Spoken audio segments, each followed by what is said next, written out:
Hello and welcome to the Eternal Pixel. My name's Kevin Leddens, new school journalist, yeah? And I'm joined tonight by Guardian columnist Margaret Rutherford and feminist writer Douglas Trench. Tonight we're going to be looking at Game On, a tome of video game analysis by a veritable triforce of game scribes, the Right Honourable Byron, Curran and McCarthy. Margaret, obvious question. Is this the kind of thing that Jean-Michel Basquiat would have had on his shelf? Well, I don't know about him, but I really enjoyed it. It's a good read. I love the fact it's completely unpretentious. It's like reading 50 straight old-fashioned games reviews. It's all about the games. It's not about the authors. Yeah. Well, my problem with the text is that it's lacking so many important Neolithic games. Where's Theme Hospital, for example, with its satire on the NHS under Conservative rule? Where's Dungeon Keeper with its commentary on the fetishistic nature of man, his obsession with all things dirty and base, his desire to dominate women? No, hold on. I think the authors should be applauded for avoiding the use of misogynist subtext, not derided for it. But that's my problem. Why write a thing about the 50 greatest games of all time if you're only going to talk about the games? I mean, there's nothing in here about, for example, Mario 64, great game, yeah, but nothing about the sub-dom-dom relationship between Peach, Mario and Bowser. Oh, come on, I hardly think Mario is dom. Look, I'm sick of you constantly sexualising Princess Peach. That's no right. Let's change tack here, yeah? Margaret, these writers are telling us the 50 greatest games of all time, but what does this work tell us about Simon Byron's school days? I mean, which of these articles are refracted through the lens of the author's childhoods? I could say absolutely none of them. But games are an extension of us, Margaret, us. We are the apes, right? And the apes are interfacing with these new technologies and the apes are learning. It's making the apes think. So what are these three apes telling us about their lives through the medium of games writing? Look, Leddens, it's just a good book to read on the toilet pan. It's just good. Yeah, thanks for that. We're going to listen to a little excerpt from Game On, read by yours truly in a darkened basement. I still hear the screams, actually. We got a lot of fan mail about this segment last week. We thought we should give you a little bit of background, a bit of an explanation about what it's all about. Back in the 1940s, when me and Ryan were still alive, we used to watch this documentary show about video games. It was a tough time in the 40s. There was a war on, and myself and Robert were on the run from the Navy. And I believe this episode we're about to watch is the same one we watched on that fateful night the boat sank. I don't think we should be covering that. No. Let's do a reconstruction of what happened that horrible, horrible night. Oh, Jurassic Park Interactive. Exciting. We're going to be in a world of dreams shortly. This is on the 3D, wasn't it? Aye, it was. Remember all the merchandising? No, aye. Who is that? I don't know. Well, it's the actors at the film, isn't it? I don't think so. I don't think so. What are you talking about? What is this? Shusha stories happening. There's Sam Neill. Laura Dern, right? Huh? Jeff Goldblum put a beat on me. Hey, shush, Mon, dinosaurs are happening. Oh, here we go. Who's that? So you're buying a dinosaur game, or you're buying Jurassic Park Interactive, you know what I mean, based on a wonderful movie. This is what you're playing. That's not fair, This is the game as well, isn't it? The game. These only selected bits. This is you don't remember this bit of the film? You don't remember batting an egg at a dinosaur? See, you know what that is? That's the bit where it's reflected in the kitchen. That's what that explains it. This is just that Dreamcast game, Cosmic Smash. He's enjoying it. Anyway, that guy on the right, he's enjoying it. He's trying to escape for the game. Is it? Oh man, when dinosaurs ruled the earth. Oh dear. Here, I want to dance to some Blue-Eyed Soul with Socrates the Games Criticism Robot. All right. Here he comes, my boy. Oh, a whole of notes tonight.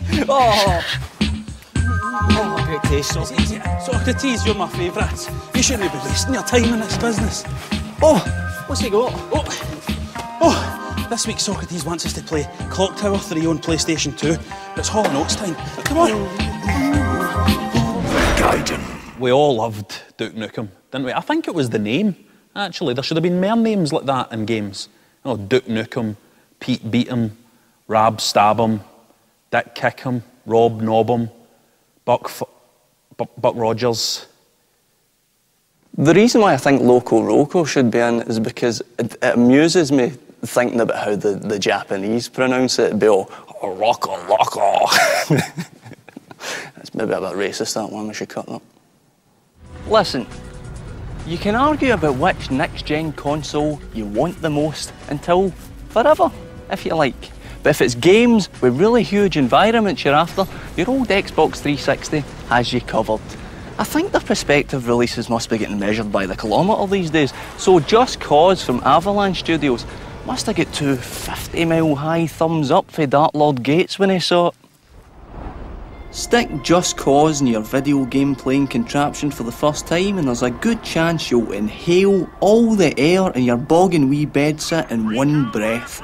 At least that's what happened to me. Within 5 minutes of starting, I'm figuring I can just set fire to all that other rubbish I considered games for so long, because this is exploding in my face the same way you explode over that porn site when your maw's away to the bingo. Before you settle in for a session of extreme one-player pleasure though, give this game a while longer. Last year on this show I played a game called Gun for the 360. It was really terrible, and while I was playing Just Cause I kept having flashbacks to that rubbish because this makes similar mistakes. In this, you're Rico Rodriguez, a super soldier, killing machine, stuntman, CIA agent or something. But your environment employs the increasingly popular sandbox style of play, whereby you have a huge area to explore and can sustain your play not just moving through the main quest, but by playing through optional submissions and the like. It's getting to the stage now I just want to fire Grand Theft Auto out of a cannon for what it's inspired. You haven't lost that killing field. Yes, one major problem with Just Cause is that this nicely turned out island of San Esperito is flipping enormous, but it's also enormously vacuous. I don't mean it's underpopulated. There's as many glitchy, idiotic South Americans as you could ever hope for. No, what I'm saying is the developers were so knackered after spending 6 months putting in the 5 billion trees there are on this island that they couldn't really be bothered developing any decent ideas for side quests. All you get is racing sections where you're racing against a time limit, not another car, and liberation and drug cartel attack missions, which are essentially the same bloody thing. Every bloody time. This is what it's like. I'll show you. I'm running! Look at me! I'm Rambo! God, the combat. Utterly pathetic. Everything's all smoothed out for you. Pulling stuff off in Rico's stunt mode is ridiculously easy, and there's a bloody auto-locking system for targeting your idiot enemies. The most intense action this effort can throw at you, and I'm sitting thinking, I could play this with my eyes shut. Everything in this game is so dumbed down, you could give it to somebody in a coma and they'd finish it in 10 hours. Here's the deal. I tried with this game, I honestly did, but it just gives you so little to work with. I ended up just begrudgingly forcing myself to finish the main quest as quickly as possible, just so it was over. Admittedly, as brief as the main story is, at least it's something to do. If I had to say something polite about this game, it would probably be... oh, suspension of disbelief though, eh? Like the hacks have said. Even with its generous targeting system, Just Cause manages to badly miss its mark. All that being said though, I'm dead slow at finishing games, so this has already been out for 2 months and it's topped the 360 charts. So well done, Avalanche Studios. I give this game a videogaiden official rating of 9 out of 5. Just Cause just bows me like.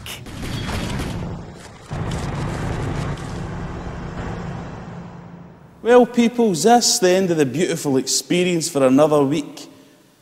Thanks for all your lovely comments about last week's show. And remember and play Clock Tower 3 like Socrates told you. Don't make him cry. He rusts. Your board doesn't rust. Hit it. Okay.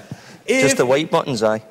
Don't interrupt me, please. If you don't like me, if you're the BBC, if you don't like him, There's no point in you hiding.